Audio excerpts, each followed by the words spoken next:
E por falar em encontro, como nós mencionamos, o nosso evento ele é acessível. A gente quer agradecer mais uma vez ao pessoal da Sonora e da Conrádio, que está desenvolvendo todo o trabalho de audiodescrição. Também vamos agradecer em instantes a equipe da organização que tem nos auxiliado em Libras, mas gostaria de chamar nesse momento aqui ao palco o presidente da Conrádio e da Sonora para falar um pouquinho do aplicativo e de como todos nós podemos acessar. Lembrando que quando vocês forem para as salas temáticas, nós temos os totens de sinalização. Em cada um desses totens, vocês vão encontrar 2 QR Codes. Um que você pode escanear e ir direto para o site, para consultar a programação do congresso direto na palma da sua mão. E o outro é justamente o QR Code que foi produzido pela Sonore, para que vocês possam escutar a audiodescrição dos ambientes. Então eu chamo agora, peço a gentileza de vir ao palco, o professor Iraildo Mota. Uma salva de palmas. O professor Iraildo agora sobe ao palco. Ele cumprimenta Eduardo e se dirige ao microfone, do lado esquerdo.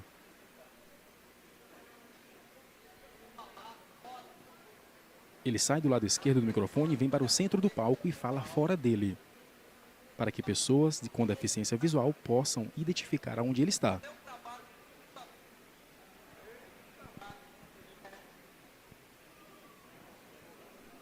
Ele retorna ao microfone. Difícil falar depois de tantas falas emocionantes aqui. Vocês me deixaram numa situação super difícil. Primeiro pelo tempo, 3 minutos. Cronômetro aí. Eu queria começar falando, na verdade, fazendo 2 perguntas. Quem aqui do auditório escolheria seu namorado, seu marido, a sua esposa ou seu esposo de olhos vendados, sem ver? Levanta a mão. Opa. Poucas pessoas levantam as mãos. Olha aí, cara.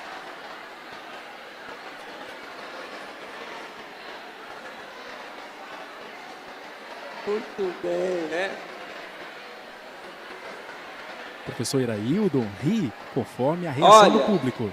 Padre, eu acho que está faltando um pouco de confiança nesses relacionamentos. Vi 2, 3 ou 4 pessoas da plateia que levantaram a mão. Bem, mas eu queria fazer uma outra pergunta, e essa talvez seja tão importante quanto essa primeira. Aqui nesse auditório, levanta a mão quem é uma pessoa com deficiência visual. Levanta a mão forte, levanta, fica em pé então. Fica em pé então, pode ficar em pé. 1, Algumas pessoas ficam em pé. 2, 3, 4, 5, 6, 7 pessoas, 8 pessoas. Padre, e olha só, nós temos no estado de São Paulo 9 milhões de pessoas com deficiência. 9 milhões de pessoas com deficiência. A gente tem, dessas pessoas com deficiência, 40% dessas pessoas são pessoas com deficiência visual, que não conseguem estar nesses espaços como esse. E elas não estão aqui por vários motivos. E um dos motivos não é porque essas pessoas não querem estar aqui. É porque muitas vezes a gente não acessibiliza os nossos espaços. Quem é que vai sair de casa, de olhos fechados, para um espaço onde não há inclusão, onde não há recursos de acessibilidade, onde não há nenhum preparo das pessoas para atender essas pessoas? Portanto, esses 40%, esses 9 milhões de pessoas com deficiência do estado de São Paulo, merecem muito estar numa obra tão bonita e tão poderosa como essa. Não é possível que só 8 pessoas diante de 400, 500 pessoas possam usufruir desse amor em conduzir algo que é tão importante para a vida de todos nós. O meu trabalho tem a ver com isso. E aí eu queria contar uma história que é 1 minuto, estou perto dos 3.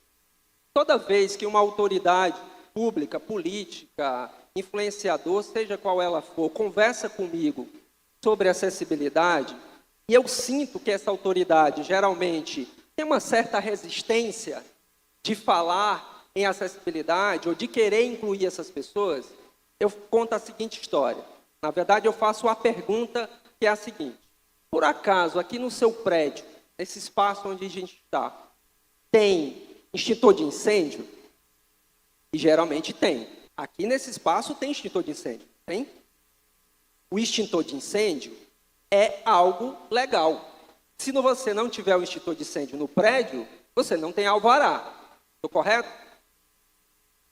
Pois é. Com a inclusão e com a acessibilidade é a mesma coisa. Porque, tendo o extintor de incêndio naquele espaço, não precisa que o incêndio esteja acontecendo. E eu devolvo justamente essa pergunta para a pessoa que está conversando comigo sobre isso, perguntando para ela: está acontecendo algum incêndio aqui nesse espaço?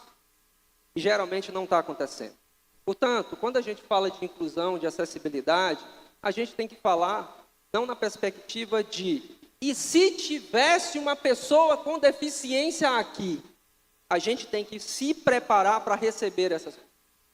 Porque o mesmo direito que eu tenho, que vocês têm, qualquer pessoa com deficiência tem de estar no ambiente onde elas quiserem. E o que está faltando, e na verdade o que faz isso acontecer, que é o que separa uma pessoa com deficiência de uma pessoa dita normal, é a oportunidade. E aí eu quero fazer uma provocação a vocês que conduzem essa obra tão bem. Estava ali escutando no YouTube há pouco, vindo do caminho para cá. A gente tem que inserir essas pessoas aqui.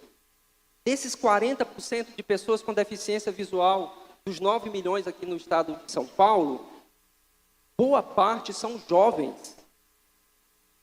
São jovens. São quase 37% dessa população que são jovens. E o amor que se tem aqui pelo jovem é absurdo. Ele é tão grande que é muito injusto deixar só nesse espaço. Não há o menor sentido da gente ter tanto amor e não conseguir distribuir para o colega do lado. Portanto, eu queria agradecer, para finalizar, a Maria Melo, dizendo que vocês fazem muita história e cada um de vocês podem fazer a parte de vocês. Não precisa ser dono de uma obra como essa ou conduzir uma obra como essa. Todos nós, no dia a dia, podemos fazer a nossa parte. Se eu, Iraildo Mota, que não tem nenhuma deficiência, tem 4 filhos, está todo mundo bem, estou lá do Piauí, da terra onde tem um sol para cada pessoa, um sol para cada pessoa. O pessoal está reclamando do frio aqui, minha equipe. Então, essas pessoas, como a Maria, fez uma atitude de conduzir, de abrir essa porta para a gente, cada um de vocês também podem abrir essas portas. Não precisa ser dono de uma obra tão gigantesca como essa. A gente precisa fazer isso por uma questão de justiça. E eu fico imaginando o que Jesus Cristo diria se houvesse algum jovem que não estivesse aqui dentro quando ele estivesse falando. Eu tenho certeza absoluta que ele pegaria 2 ou 3 pessoas, vamos buscar. Isso tem a ver com inclusão e tem a ver com sensibilidade, tem a ver com história. Esse congresso está fazendo história. Não é a história que a gente queria contar. Na verdade, a gente quer contar ela mais vezes. Porque a gente tem audiodescrição, que é um recurso que fala para as pessoas com deficiência visual. E essa história, eu quero que vocês nunca mais esqueçam dela. Nunca mais esqueçam dela. Nunca mais deixem, por uma questão de atitude, pessoas de fora. Porque a audiodescrição, ela consegue descrever o que as pessoas com deficiência visual não estão vendo.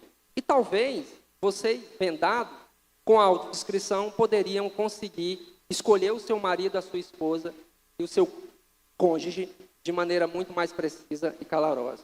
E para finalizar, eu queria dizer 2 coisas. Inclusão é um ato de amor.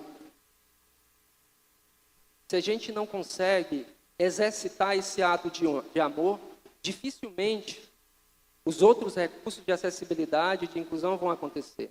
Portanto, quero, para finalizar agora de vez, dizer que um pouco disso que eu estou falando está nesse livro. Não é um livro para vender, mas é um livro que nos últimos 16 anos compilei muitas histórias de pessoas com deficiência que superaram desafios, mas é um livro muito didático. Quem quiser depois ter acesso a esse livro, né, a Márcia está ali comigo da minha equipe, é um livro que pode ajudar muito a gente ser letrado nesse ambiente de tanta exclusão que a gente tem na sociedade. Incluir é um ato coletivo, ele não é um ato individual. Se fosse individual, tenho certeza absoluta que eu já tinha feito muita coisa para a inclusão acontecer. E eu tenho certeza que muitos de vocês também. Então, não dá para a gente fazer acessibilidade não de forma individualizada. Ele tem que ser coletivo. Mas cada ato de cada um de nós pode tornar isso possível. Então, muito obrigado. Obrigado por essa emoção de fazer parte dessa história com vocês.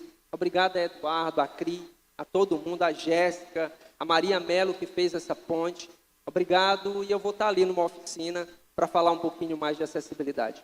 Muito obrigado. Fiquem com Deus. Sempre acompanhe vocês. O professor Iraildo finaliza sua fala e é aplaudido pelo público. Ele cumprimenta Eduardo e desce do palco. Agradecer mais uma vez ao professor Iraildo Mota. Como ele bem lembrou, ele vai estar em uma das